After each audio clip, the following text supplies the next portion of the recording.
శ్రీ దత్త దర్శనం పార్ట్ 27 పొంచి ఉన్న పులి. ఇదిలా ఉండగా ఆ కాలంలో హుండు అనే రాక్షసుడొకడు పరాక్రమవంతుడై దేవతల్ని జయించి లోక భయంకరంగా వ్యవహరిస్తూ ఉండేవాడు.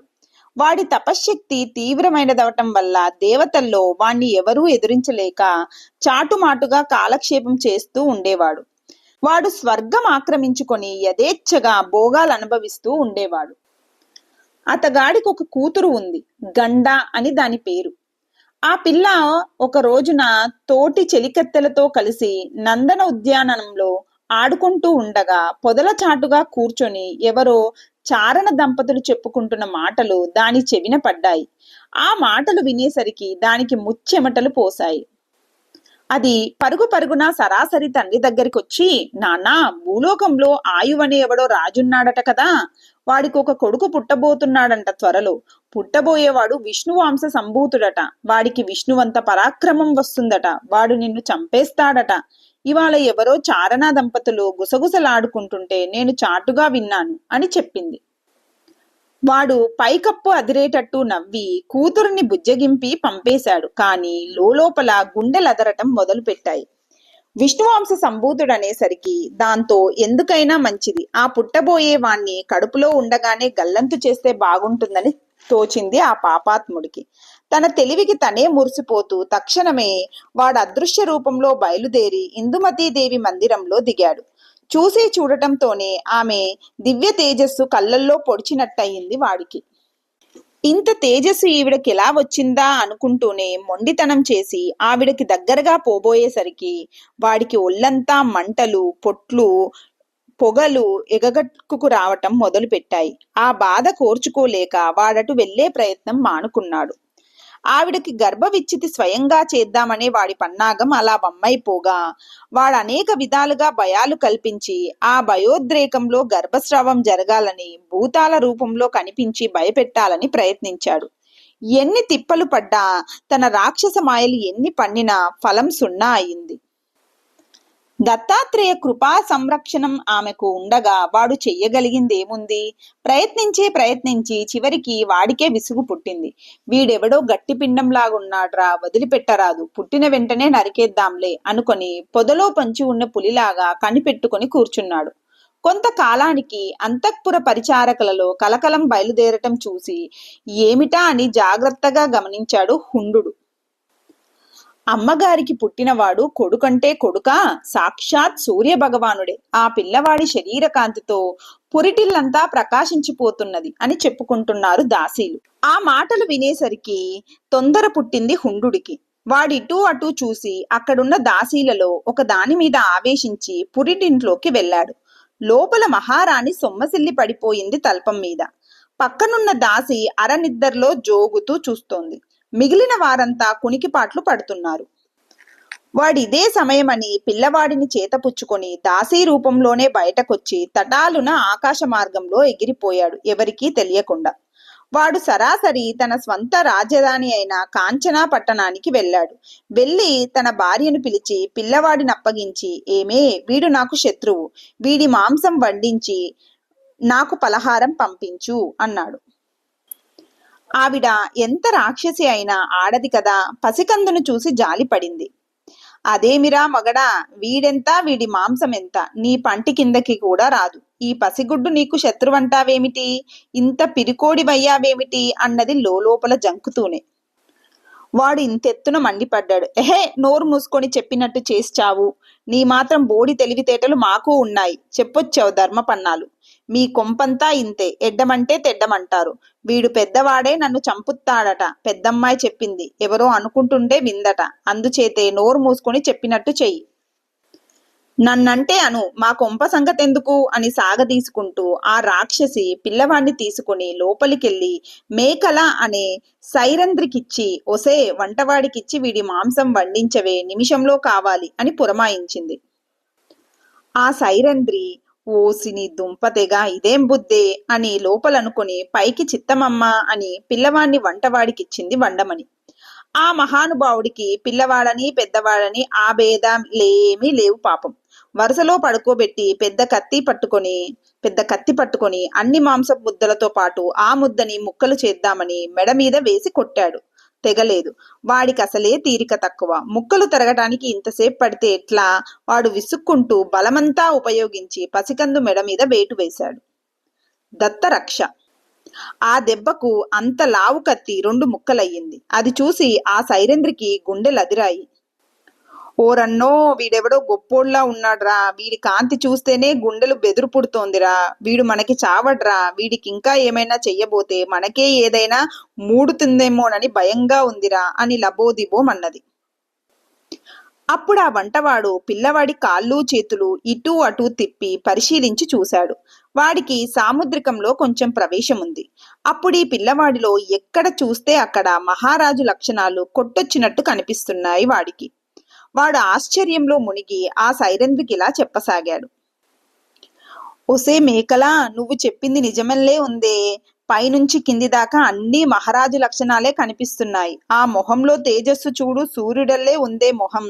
అసలు ఈ కళ్ళేమి, బుగ్గలేమి, ఆ మూతేమి అన్నీ అద్భుతంగా ఉన్నాయనుకో. చేతులు చూడు ఎంత బొద్దుగా బలంగా ఉన్నాయో. మరి ఆ ఎదురు రొమ్ము చూడు, పెద్ద పీటంత ఉంది. ఇవన్నీ అలా ఒగ్గేయి. 2 చేతులలోనూ శంఖ చక్ర ఛత్ర మత్స్యాది రేఖలెలా స్పష్టంగా ఉన్నాయో చూసావా? ఒసై చెల్లాయి, చూసిన కొద్దీ ముద్దొస్తున్నాడే పిల్లోడు. ఏమిటి వీణ్ణా? మన హుండాంగాడు చంపాలనుకుంది. వింటే చంపేస్తాడు, మనకెందుకు లేమ్మని ఊరుకుంటున్నా. కానీ నిజంగానే వీడికి పోగాలం దాపురించిందే. అమ్మాయి లేకపోతే పసికందును చంపాలనుకోవడమేమిటి? ఈ పిల్లవాణ్ణి చంపాలంటే అది మనవాడి తరమంటావా? అంటావా? నేను ఒప్పుకోను. ఎలా ఒప్పుకుంటానే? నువ్వే చూసావు కదా, మన కత్తి 2 ముక్కలయ్యింది. కానీ వీడి మెడ కందనైనా కందలేదు. ఎందుకు విరిగిందంటావు కత్తి? ఎవరు విరగదీశారంటావు కత్తి? ఎవరు విరగదీశారంటావు? చెప్పు మరి. నువ్వేం చెబుతావులే, నన్నే అడుగు, నేను చెబుతాను. అడగటం ఎందుకు, నేనే చెబుతాను వినుకో. ఎవడికైనా సరే తను చేసుకున్న పూర్వపుణ్యం తన్ను రక్షిస్తున్నంత కాలం, దైవం అనుకూలంగా ఉన్నంతకాలం వాడికి ఆపదలనేవి ఉండవంటే ఉండవంతే. తీసుకెళ్లి నీళ్లల్లో పారేయ్, నిప్పుల్లో కాల్చేయ్, కత్తులతో పొడిచేయ్, నీ ఇష్టం, ఏం చేసినా చేసుకో. వాడు మాత్రం చావడు. ఎందుకంటావా? వాడికి వాడి పూర్వపుణ్యం సహాయంగా ఉంది. అది సిద్ధాంతం. కనుక అమ్మాయో, ఈ పిల్లగాడికి ఇప్పుడు దైవం అనుకూలంగా ఉంది. దైవం వీణ్ణి రక్షిస్తోంది. మనం మొండిపట్టు పడితే నువ్వన్నట్టు మన నెత్తినే మొడుతుంది దైవం. అలాగని ఎదురు తిరిగితే ఈ ముండా కొడుకు మనల్ని పీక్కు తింటాడు. కనుక ఏం చెయ్యాలో ఆలోచించాలి జాగ్రత్తగా. కొందరు మాట్లాడటం మొదలెడితే వారికి ఇక ఎదుటి వారి ప్రసక్తి లేదు.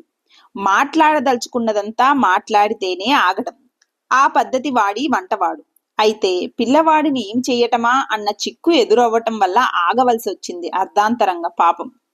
ఆ తర్వాత వారిద్దరూ గుసగుసగా ఆలోచించుకొని ఆ రాత్రికి రాత్రే పిల్లవాడిని తీసుకొని వశిష్ఠ మహర్షి ఆశ్రమ ద్వారం దగ్గర వదిలిపెట్టేసి వచ్చారు.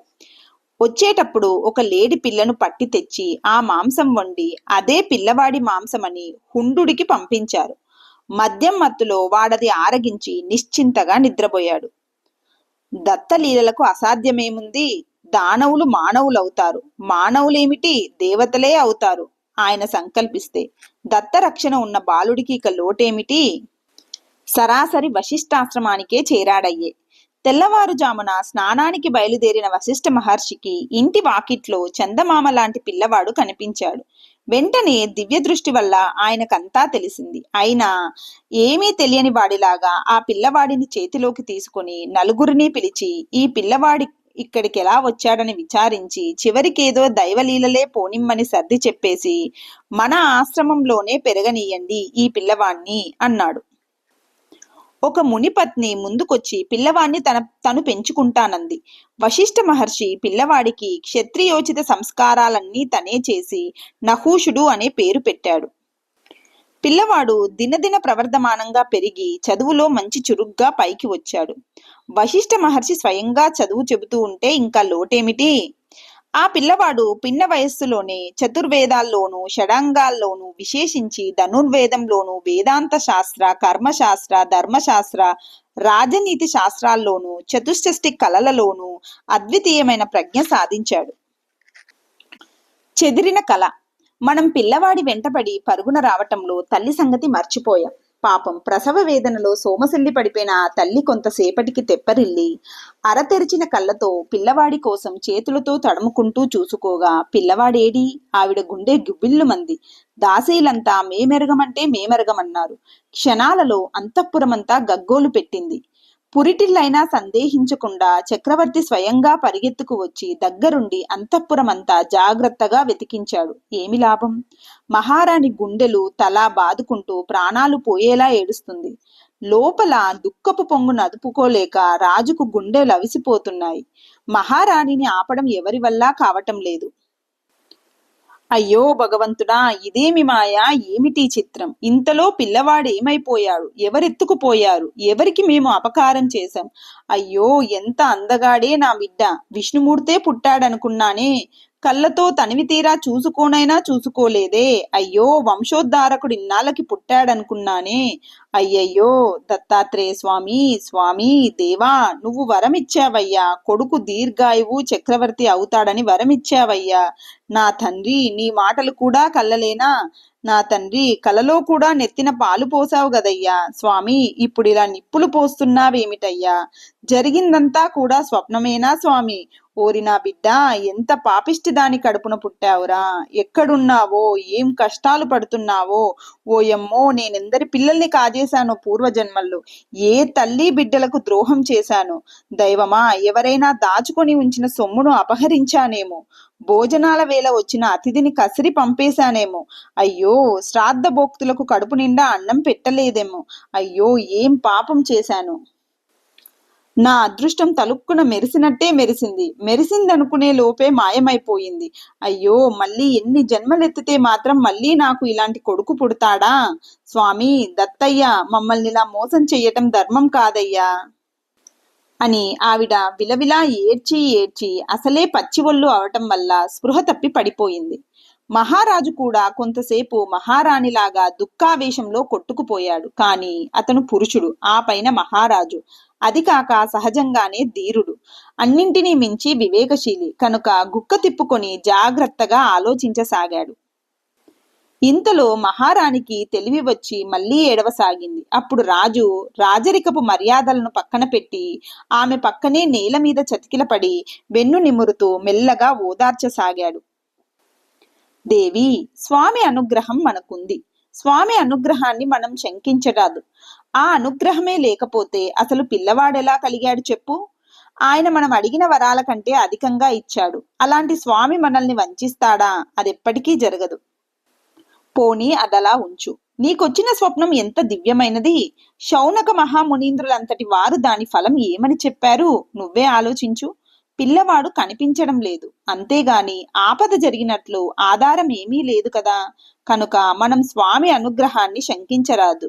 అయితే జరిగిన దాంట్లో ఏదో దేవరహస్యం ఇమిడి ఉంటుంది, మనకు తెలియంది. స్వామి చెప్పాడు, శౌనకముని చెప్పాడు, ఇంకా సందేహమా? మన పిల్లవాడు మన ఇంటికి తప్పకుండా తిరిగి వస్తాడు. దుఃఖం పనికిరాదు. మళ్ళీ దత్తస్వామినే ప్రార్థిద్దాంలే. రాజు భార్యనిలా ఓదార్చుకుంటూ ఉండగా ఉన్నట్టుండి నారద మహర్షి వచ్చాడక్కడికి. మహర్షి రాక మంచి శుభసూచకం అని ఆనందిస్తూ అర్ఘపాద్యాలతో సత్కరిస్తున్న రాజుని చూసి, అలా ఉన్నారేమిటయ్యా అన్నాడు. రాజు తన గోడంతా చెప్పుకున్నాడు. రాజు అంత ఉద్వేగంగా చెప్పుకుంటే తేలిగ్గా కొట్టిపారేశాడు ఆ నారదుడు. ఏం భయం లేదు, వాడే వస్తాడు, వచ్చి చిరకాలం మిమ్మల్ని సేవిస్తాడు అనేసి ఆయన మళ్ళీ తన దోవన తాను వెళ్ళిపోయాడు. ఆయనకి నిమిషం కాలు నిలవదు. ఆ మాటలు వినేసరికి మహారాణికి కూడా కొంచెం ధైర్యం వచ్చింది. దత్తాత్రేయ స్వామి వరాలు పొల్లైతే అమ్మో, లోకాలు తలక్రిందులైపోవా? ఆ స్వామే తమకు గతి అనుకొని ఆ రాజదంపతులు పరస్పరం ఓదార్చుకుంటూ దత్తస్వామిని ప్రార్థించుకోసాగారు. స్వామి, నీవిచ్చిన పుత్రుని నీవే రక్షించు తండ్రి అని ఇందుమతీదేవి ప్రార్థించసాగింది. స్వామి జగద్గురు, ఈ సంసార సంకటాల నుంచి మమ్మల్ని ఉద్ధరించు తండ్రి. నీ అనుగ్రహం వల్ల నాకు అన్ని సౌఖ్యాలు ఉన్నాయి. పుత్రుణ్ణి కూడా నువ్వే ఇల్లు చేరుస్తావు. అది నేను వేరే కోరుకోవలసిన పని లేదు. కనుక నాకింక కావలసినది ఏమీ లేదు, కోరుకోవలసింది ఏమీ లేదు. స్వామి, నీ పాదసేవను నాకు అనుగ్రహించు చాలు అని రాజు ప్రార్థించుకోసాగాడు. రోజులలా వెళ్ళిపోతున్నాయి. చాలా సంవత్సరాలే గడిచిపోయాయి. ఆ తల్లిదండ్రులకు అనుదినము నిరీక్షణగానే కాలం గడుస్తోంది. అయినా వారికి అధైర్యం లేదు. అభ్యుదయం. అక్కడ వశిష్ఠాశ్రమంలో నహూషుడు సర్వ విద్యా విశారదుడై, సింహ విక్రముడై, లోకైక సుందరుడై, నియతవ్రతుడై కాలం గడుపుతున్నాడు హాయిగా. అలా ఉండగా ఒకనాడు వశిష్ఠ మహర్షి అతన్ని పిలిచి, బాబూ, సమిదలు, కుశలు, పళ్ళు కాస్త సమృద్ధిగా కావాలి. అందువల్ల నువ్వు స్వయంగా వెళ్ళి సమృద్ధిగా తీసుకురా అని పంపించాడు. అందువల్ల ఆశ్రమ సుదూర ప్రాంతాలకు వెళ్ళిన నహూషుడికి అక్కడ ఎవరో దేవజాతుల వారు మాట్లాడుకుంటూ ఆకాశ మార్గాన పోతూ ఉండటం గమనించింది. ఆ మాటల్లో తన పేరు వినిపించటం వల్ల దేవభాష తెలిసినవాడు కనుక జాగ్రత్తగా విన్నాడు. అదిగో, ఇతనే ఆయువుకు ఇందుమతికి పుట్టిన పిల్లవాడు నహూషుడు. ఇతడు పుట్టడంతోటే తల్లిదండ్రుల్ని ఎడబాయవలసి వచ్చింది. అందువల్ల ఇతని తల్లి ఎంతో శోకిస్తోంది. అదలా ఉండగా శివకన్య అయిన అశోక సుందరి ఇతన్ని భర్తగా కోరి సుదుష్కరమైన తపస్సు చేసింది. అలా చెప్పుకుంటూ వాళ్ళు వెళ్ళిపోయారు. ఆ మాటలు విన్న దగ్గర నుంచి నహూషుడి మనస్సు ఎందుకో భారమైపోయింది. అతను ఆశ్రమానికి తిరిగి వచ్చి ఫలాదులు వశిష్ఠ మహర్షికి సమర్పించి అడవిలో తను విన్న మాటలన్నీ చెప్పాడు. అప్పుడు సన్నగా నవ్వి మహర్షి అతని కథంతా చెప్పాడు. చెప్పి, నాన్నా, హుండాసురుడు నిన్ను సంహరించాలని చూశాడు. బ్రతికున్నావని తెలిస్తే మళ్ళీ అపకారమే చేస్తాడు. అదలా ఉండగా ఆ అశోక సుందరిని కూడా వాడు చెరసాలలో పెట్టి హింసిస్తున్నాడు. పాపం, ఆ పిల్ల ప్రాణాలన్నీ నీ మీదే పెట్టుకొని ఉంది.